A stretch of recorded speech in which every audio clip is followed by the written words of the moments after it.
Alex here with part 79 of the My Docket series on child custody and visitation. As with my previous videos, I will take this opportunity to direct my viewers to go to part 0 if you haven't seen it yet.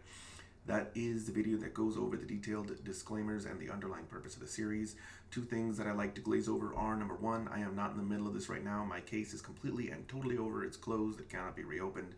That's because my ex-parental rights have been terminated. Number two, the nutshell version as to the purpose of the series is to give my viewers one large example of a high conflict child custody ordeal, mine specifically, from beginning to end in chronological order. We left off in the previous, I don't think it was the last two videos back to back, but it was the last video and then the third video before that, where the government filed their response to my petition for writ of mandamus and my ex filed her response to my petition for writ of mandamus. And we are about to go into my replies to both of those filings, and it's going to be in this video and in the next video. So the first reply we're going to go over is my reply to the government's response, and then the next reply, which will be in the next video of the My Docket series, will go over my reply to my ex's response.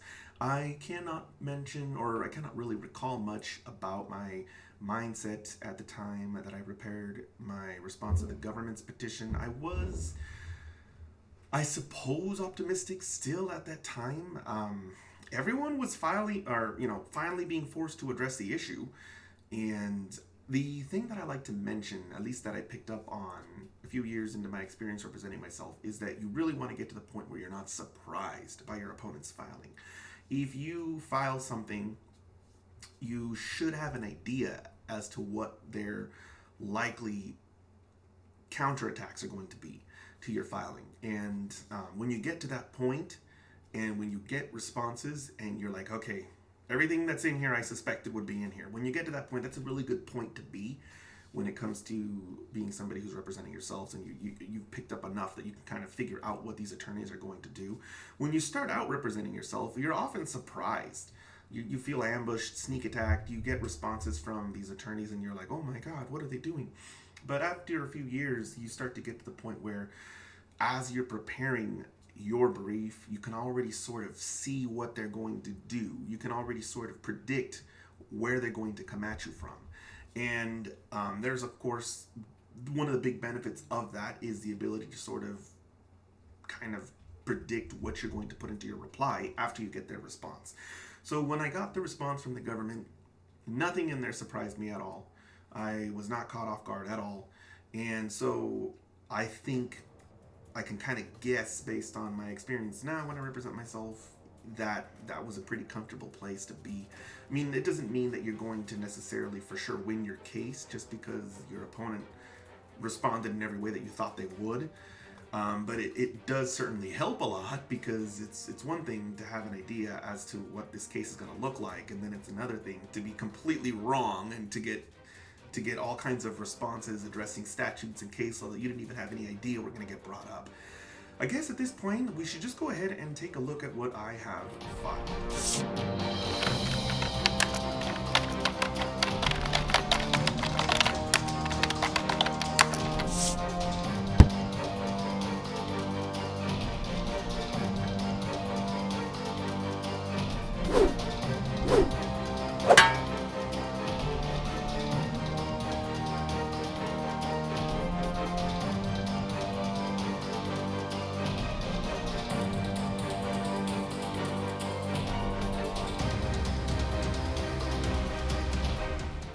Here we have my reply to the Secretary of State's answer to my petition for writ of mandamus. Now, the first thing I've noticed is my caption has not been corrected. It should have been corrected, and it should have reflected the real party and interest underneath the respondent, but it's not just me that's done this. I know for sure my ex's attorney did the same thing. She forgot to put herself down as real party and interest. I don't know if the government did or not. It's kind of a fuzzy memory there, but it's just, we all haven't really caught up. We're just, the whole process hasn't been 100%. It's been halfway sloppy, especially when it comes to putting together appendices, which I don't think any of us have done. In the upper right hand corner, you can see this, this is a received stamp.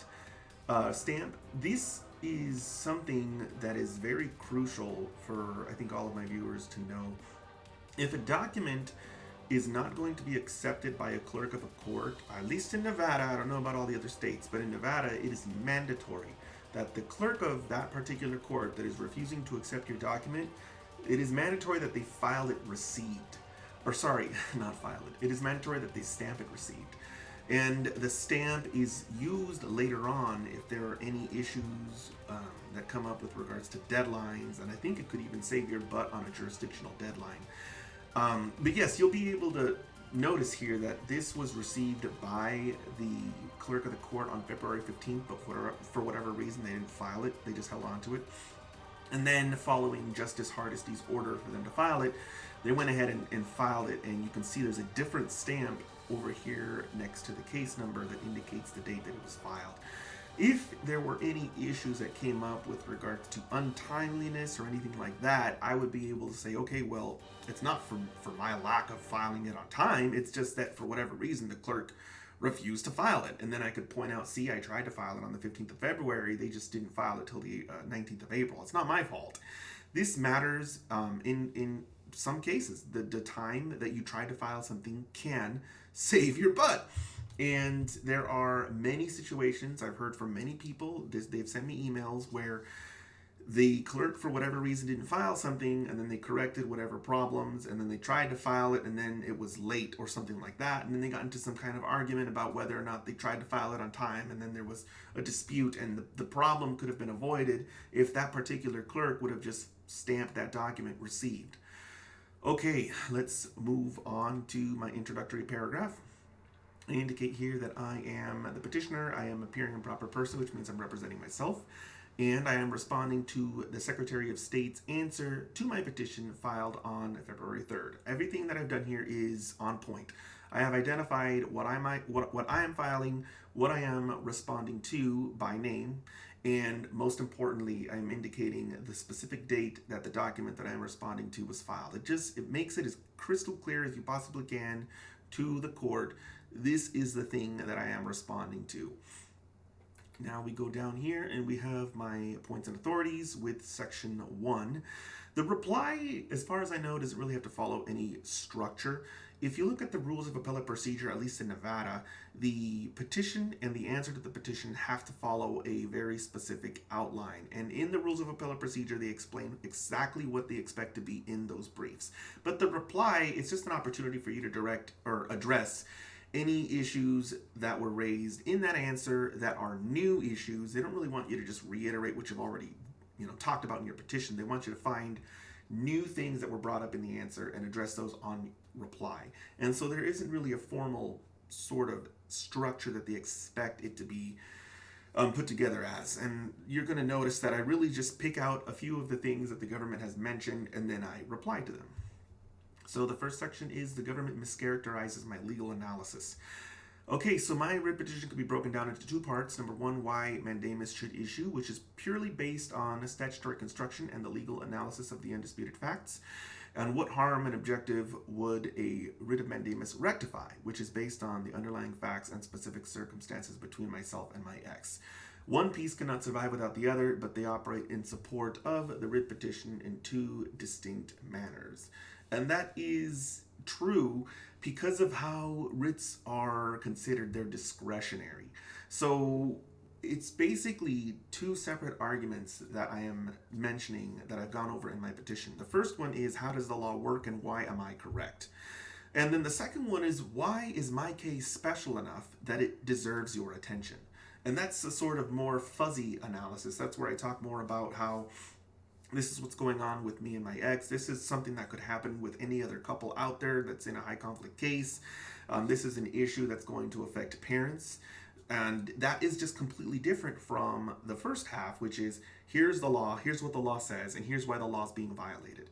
So I guess, based on my review now of the Secretary of State's answer, I don't really see anything that jumps out at me as improper. But maybe at the time I sort of felt like they were trying to mix my arguments up or make it seem like the case was all about me and not about the law. I guess I could sort of see why I would think that, but knowing now what I know about my experience with the Supreme Court, of course they're going to read it the way that it's meant to be read.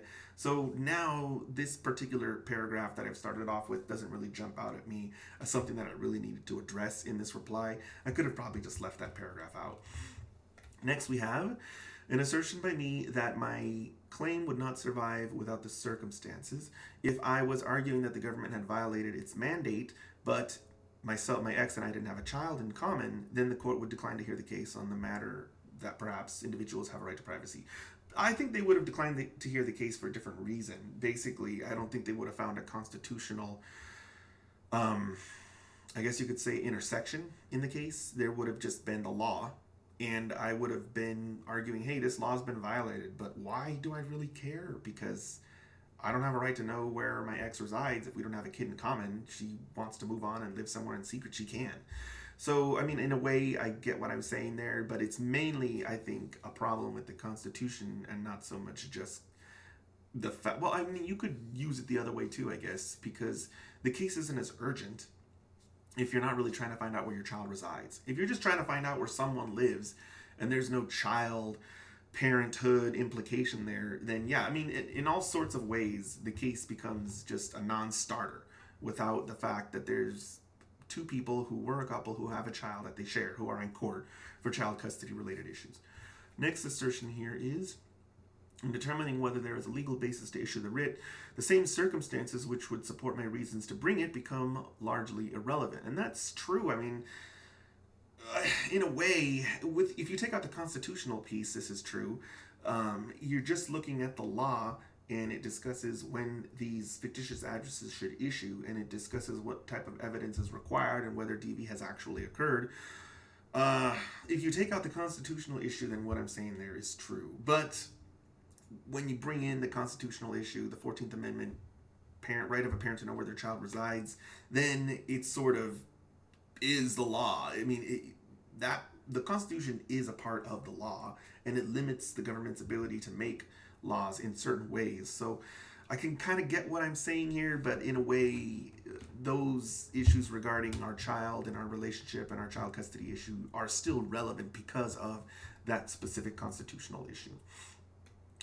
A single and distinct objective of my petition for writ of mandamus is to revoke my ex's fictitious address for violating the law. So again, this is my position, which is to drill down on just the statutes alone. And in the end, the Supreme Court goes with the constitutional argument. But I can kind of see why my perspective here is so focused on the law, because I feel like it's a more clear violation. I feel like it's more obvious that the government is breaking this rule. And it's just not. And we'll go into why when we get to the Supreme Court's opinion in this case. Let's see here. The government granted my ex's address based on an application she provided. The application contained only a TPO. Let's see here. Additional evidence provided by me was omitted from her application and instead meant to paint a picture for this court of the harm that can occur. Okay, now it makes more sense why I'm bringing all this extra stuff up. So I am basically objecting to the government and my ex's reliance on the reports and the facts and circumstances of the child custody case, because none of that stuff was brought to the attention of the government. When my ex filed the application for a confidential address, she didn't include any of this stuff. She didn't mention anything from the other case. She didn't mention any of the reports. None of that was mentioned. All she did was provide the TPO, and that was it. So I can kind of see here what I'm trying to do. I'm trying to really force the government to address why it issued my ex a confidential address only based on the TPO. And my response here is expressing my irritation at the fact that they are trying to rely on all this other evidence that my ex never made available to them in the first place. They never made any of this other stuff available or my ex and her attorney never made any of this other stuff available to the government. All they showed them was a TPO, and that was it. So this, I can understand a little bit more now what my beef is with these last few paragraphs. Is I'm getting annoyed that they're trying to rely on all of these other things that they didn't rely upon when they issued their initial determination to my ex. Next section here is the government's mischaracterization of my objective.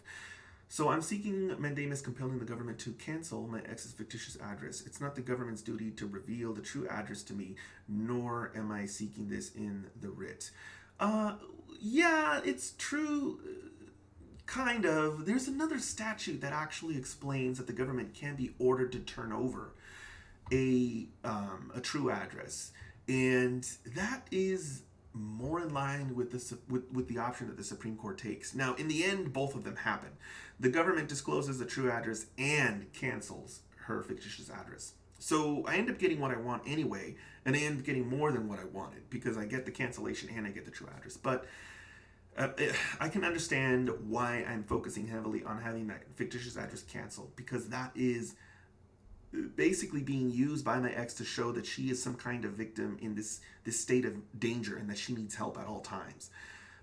Next, we have the assertion here that the eventual disclosure of her true address would occur later on in the child custody case, which is true. And that's because there's an order by my family judge in that case that tells her to disclose her address to me. So I'm dealing with this sort of like a machine where I'm saying all I want is her address canceled. I'll be able to take care of the rest in the lower court. And in the end, I end up getting both things. But we'll talk about that when that actually occurs later on. And this is the portion of the lower court's order stating that as a general rule, parents are entitled to know where our child resides. I guess I'm using this against the government because the government is saying, hey, you don't even have a right to know where your child resides anyway. And I'm saying, well, according to the family judge, I do. Is this a really good argument? No, not really. Because just, a judge's opinion as to what your rights are not going to control when you get to the Supreme Court. What's going to control is points and authorities, and that is basically the law and precedent that's been established by other appellate courts. So, it's nice that I stated this, and I'm right for different reasons. Not specifically because my judge said so, but because of the 14th Amendment of the Constitution. But it's nice for me to point this out. If my ex is to eventually resist the disclosure of her true address, she could attempt to contest the order in the lower court, which is true, or she could make a last stand at a contempt proceeding, which is also true.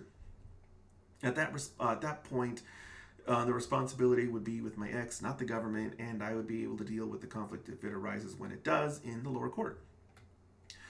The government mischaracterizes the reports. The reports were not provided with the application, so they should not be considered in determining. Now, this is actually a good argument, but only if we had an actual contested hearing in front of the Secretary of State. But because we didn't have that occur, this argument doesn't really help me. It is true that you can do this. You can block new evidence from being considered by an appellate court if that evidence was not provided in the lower court, or in this case, if we had a contested hearing in front of the Secretary of State. So yes, this is a good argument in principle, but it doesn't apply to this specific case, so that's not going to work.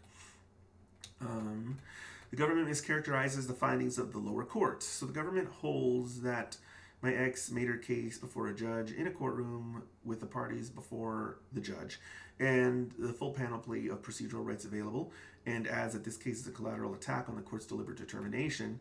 And I reiterate that the court issued a TPO at a completely different legal standard. Even if the government admits that it's a determination about the potential for DV, then that subtle admission is telling, because that's what I've been saying the whole time, is that these two laws contradict each other. One of them states something that isn't consistent with what the other one states. So the government's trying to act like the domestic master's findings support what the government has done, when in reality, those findings are not relevant at all, because those findings are not based on DV. And I bring up the statute here, which is subsection 4, listing, furthermore, subsection 4 states, this is, okay, so specific evidence that DV has occurred is required, and it includes the temporary restraining order. And then I am contrasting this with subsection 2A in the previous sentence, which is the portion of the statute that says you need actual evidence. Scrolling down, we have the government's interpretation of the law is absurd, which is what I'm arguing. And this specific word, absurd, is actually used in their characterization of, or in their description of the rules of statutory construction. There's one that deals with the plain language rule, and then there's one that deals with ambiguous language. And the point of the process of interpreting ambiguous statutes is to avoid an absurd result. So I'm not using this word just of my own choosing. I'm using this because it's one of those key words that they use in the Supreme Court of Nevada when they're trying to interpret statutes that are ambiguous. The government holds that my argument might be plausible if it were not for the express language of 217462. And I am mentioning that the government has conveniently omitted the portion of the statute that states has been a victim, which is true. The government just kind of left that little piece of the sentence out. The government's reliance on foreign case law deliberately tries to wedge an exception into the statutory harmony between these different statutes that I brought to the attention of the Supreme Court of Nevada. And I'm basically saying that the government's trying to mutate this specific statute into assuming the same legal standard as that of the TPO statutes. And we have another section here. The potential expiration of the fictitious address doesn't render the matter moot. I've talked about this before. Mootness is so annoying. In representing myself for 8 years, attorneys tried to abuse mootness many times. It wasn't just an isolated incident. It wasn't just 2 times. Over and over again, they'll say, oh, look, even if he's right, this is moot anyway. Throw the case out. Who cares? And my argument is that even after a 4-year expiration, there's nothing blocking my ex from renewing the fictitious address again with the same allegations or an array of new ones. And luckily, the Supreme Court does not buy this argument. But this is something that I see over and over again in my case, and I'm going to be bringing it up every single time because it's really one of the things that I think is abused by the attorneys. They know how mootness works, and they try to apply mootness to things that aren't moot. Either they're playing dumb and they legitimately do know, but they're just acting like they don't to get what they want, or that's really sad if they don't know how mootness works and they're making a good faith error on it. I talk about this in the video, Mootness Doctrine. Definitely watch that video. It's obvious to anyone else who watches the video how it really works. Conclusion. The saddest truth in this case is that the only person who's ever attempted to slay Farrar is Farrar, and that's of course reflecting on the suicide attempt. So she's seeking protection against a person who's actually protected her, because I'm the one that dialed 911 when she attempted the suicide, and the only person who's actually tried to do any harm to her is her. So that's like throwing it in everyone's face just how ironic this whole situation is. She is seeking an order for protection. Actually, she's seeking confidential address from the person who dialed 911. If I really wanted anything bad to happen to her, all I would have had to do was not dial 911 and just not do anything, and it would have happened. So it's just, the whole thing, this whole case is a joke. That's what I'm trying to point out in this conclusion here. Affirmation, which is mentioning that this document that does not contain a social security number of any person.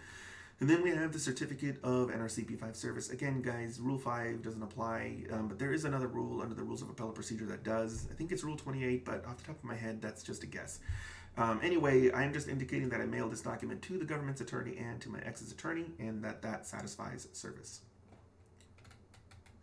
List of exhibits. I shouldn't have a list of exhibits. It should be in the appendix, or I should make a reply appendix, which is really frowned upon, but wouldn't need to get into that because this is an order from a lower court, which means I've already gone over it in my docket series anyway. So since I've already gone over this order, I'm going to skip it. And as with my previous videos, you can always go down into the description below, click on the links, download the document for yourself, take a look. And if you have any questions, you can always post them down in the comments and I'll address them then. Notice of her preferred mailing address. Notice is hereby given of the following facts regarding her preferred mailing address. And okay, I know what this is about. So in the lower court, my ex claimed that she wasn't getting mail that was sent to her fictitious address. In fact, I covered this in the most recent hearing video. I can't remember what part of my docket series the hearing video was in, but in that specific video, my ex and her attorney complain that things that are sent to the fictitious address don't get to them until weeks later. So I went ahead and took it upon myself to let the Supreme Court know, to let the government know, that my ex is claiming she doesn't get these documents for weeks. And so be careful mailing stuff to this address because according to what she's saying, she doesn't get the documents for weeks. I don't know if it's true or not. I don't know what's going on with it, but that's just what I wanted to let the Supreme Court know about, and I wanted to let the government's lawyer know about, because the last thing I wanted was for her to claim that she wasn't getting any of these other things until weeks after. So I'm not going to go through this because what I've just stated is exactly what it says in here. And then we have my declaration, which is stating that what I am alleging in this notice is true under penalty of perjury. And then I have my Rule 5 service certificate. Again, it should be under the Rules of Appellate Procedure. It should be Rule 28, but don't quote me on that. Check for yourself. Now we have another list of exhibits, and I guess this is appropriate since it's in the notice, and it's just basically explaining that she doesn't want stuff mailed to that fake address. And we have Exhibit 1. And here's a stipulation that we already went over in my docket series, so we'll skip it. Exhibit 2. And this looks like an email. So we will go over this. The government nor I am trying to harass you by sending you legal pleadings directly. Okay, so the reason that my ex was getting sent documents directly is because she didn't have anyone representing her in this writ petition. This is a completely separate lawsuit. And all I'm saying here is now that you are annoyed or irritated or angry or objecting, I'm going to just take your anger as some kind of declaration that your attorney represents you in this case as well. And the thing I'm pointing out to her is it's not even just me that's doing this. The government is sending stuff to her directly too. So she's trying to act like we should all just be able to psychically intuit the fact that her attorney is representing her on this separate case. But really, none of us has a clue that that's the case. And then here is her angry email, upset that she's getting documents in the Supreme Court case, which is ironic because she files a notice of intent to participate. So on the one hand, she's like furious about receiving these Supreme Court documents. And then on the other hand, she's like, hey, I want to participate in this case. And then this is just me indicating that documents are being served upon her so she can involve herself in the Supreme Court case. And that's the end of that. You guys can take a look at this email much more in detail. And then, of course, mention something down in the comments below if you'd like to talk about that. But at this point, I'm going to go ahead and move on. Going into the aftermath, I prepared both of those filings, but they were free filings, so I incurred $0 in costs. I didn't have an attorney, so I incurred $0 in attorney fees. The government didn't file anything, so they incurred $0 in costs. The government would have probably glazed over my reply and the notice of preferred mailing address. At most, I imagine they're going to put 15 minutes into this stuff because at this point, nothing is due from them. They don't have to do any work. And so for those reasons, I highly doubt that they would have put anything more than 15 minutes. They probably just scanned the documents, saved them, and that was it. That's probably all that they did. So 15 minutes, I think, is reasonable, and that's going to come to $62.50 in attorney fees for the government. My ex's attorney didn't file any documents, so she incurred $0 in costs. And my ex's attorney would have reviewed the documents, but just like the government, she wouldn't have to do anything at this point anyway either. All they're going to have to do is wait for an order from the Supreme Court of Nevada. So I do strongly believe that they likely put very little effort into reviewing the documents, at least at this point in time. They could always spend more time later on, like post-judgment, if they decide they want to challenge the opinion that's ultimately published. But at this point in time, I imagine that my ex's attorney would have spent 15 minutes on reviewing the reply, on reviewing the notice, and I imagine that 15 minutes is reasonable, and that would come to $62.50 in attorney fees for my ex. As with my previous videos, if you have any questions, feel free to post them down in the comments below, and I will see you guys next time.